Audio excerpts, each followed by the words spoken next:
Lights on. Yeah. Today we are going to tackle writing dialogue. It's stressful, and it's even hard for me to say that I'm teaching anyone to write dialogue. I'm just going to give you a few tips that will help you in putting it out there in the best way possible, telling your story in the best way possible, expressing your character's feelings in the best way possible, and moving the story forward. So the first thing that you're supposed to consider is the classic question, what would Jesus do? It's the same that you're asking of your character. What would John do? In case that's the name of your character, what would John do? And that will only be well applied or well done. Your dialogue will only be well written if you've taken time to develop your character. Once you've done that, it will be just a little easier for you to write good dialogue. It's hard to get good dialogue anyway, so if there's anything to make it just slightly easier, please do it. The next thing that you can ask yourself, since I love questions, I'll always ask questions. What does your character want? What are the goals of your character? In a scene, a character has a goal. The protagonist will always have a goal.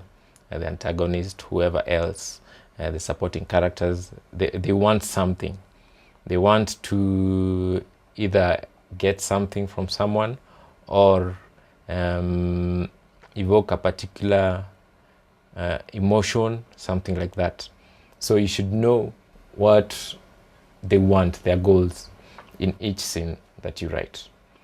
And the next one would be, how will they show it? How will they portray it? Will they do it in actions? Still here comes down to character. Character is everything when you're writing dialogue. Will they do it in actions? Is it a person who talks too much? They'll be a little bit wordier than normal. Is it a comical guy? They'll ask for something, meaning something else in an odd way, put in an odd situation. And you need to know how your character will portray themselves. The next one is, but this one is a common rule, get in late and leave early. You get in when the conflict is almost at its maximum, and leave just when it's about to end. Sometimes when it's ending, but yeah, that's mathematics.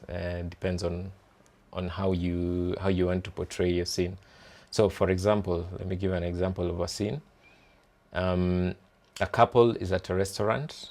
They're eating. I'm already bored. We don't need to know when they arrived in the restaurant. We don't need to know what they're talking about while they're eating. We just need to know when the drama has begun. So when they're shouting at each other, maybe the wife knows that the husband is cheating. Most common scene. And the wife will just look at him. How were you last night? And she's just waiting for him to lie. Now, that's a scene I'm already interested in. So you've gotten in late. You've thrown away all the garbage that includes the salutations, ordering whichever meal from the waiter. You've just got in when the scene really matters. And then you leave probably when the wife has walked out. And before the husband even tries to run after her, that's a scene. That's a good scene already. We don't need to know whether he'll go and get, well, probably that will be another scene. Maybe they're outside. So you'll get in much later. So it's all about getting in late and leaving early in your scene. Show, don't tell. That's an expression that's also often used. You show what your character wants to do instead of telling it. They don't explain. The perfect example is for a kid. A kid, when your kid is mad, when your baby is mad, or a toddler, a baby is too young, a toddler is mad, they'll just cry or throw tantrums. Instead of coming to the parent and saying, I am angry at you, that rarely happens. So this also tackles the next thing that I want to touch on, the subtext.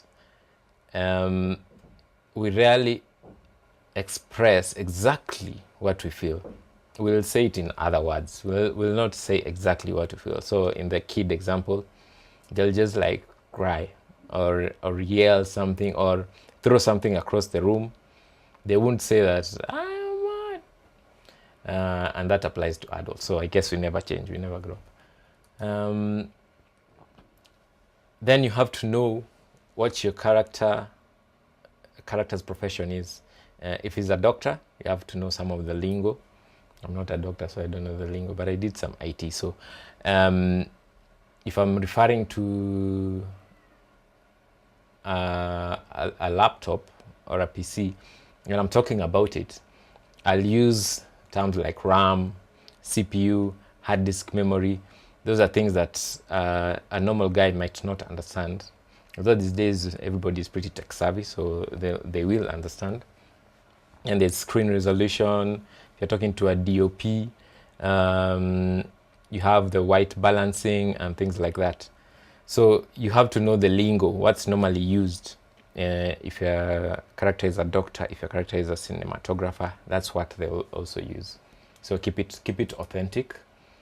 All these things will reveal character, obviously. If it's an IT guy and they're using these acronyms that might confuse people, that reveals that he's an IT guy.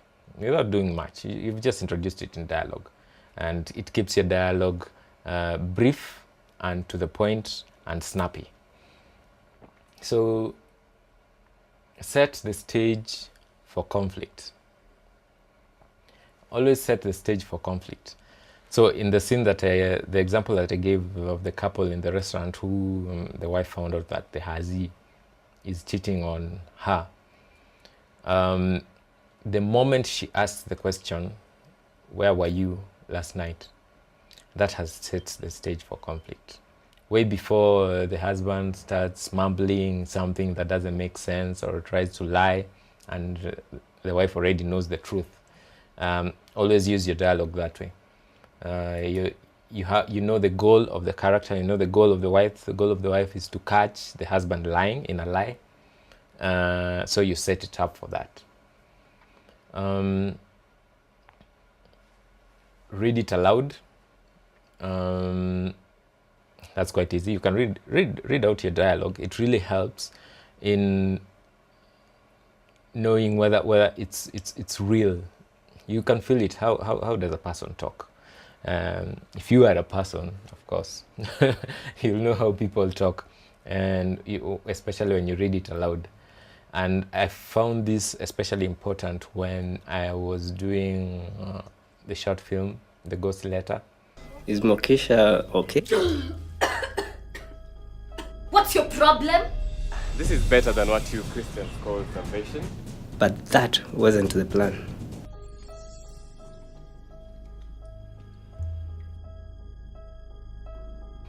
And in this case, it wasn't even me reading the dialogue aloud.